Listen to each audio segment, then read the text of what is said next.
Ağlarınız nasıl oldum? Сейсенбіге жаңалықтар, сейсенбіге кеңестер.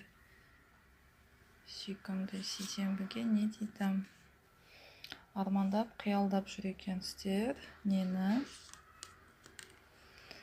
Құдайдан бір қатты бірдеме тілеп, армандап жүр екенсіздер.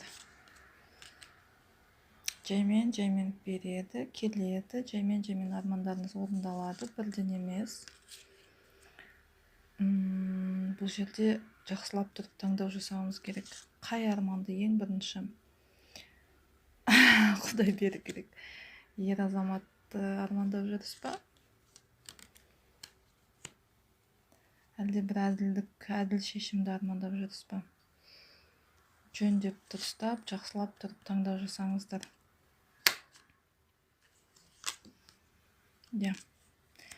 Береді, Құдай береді.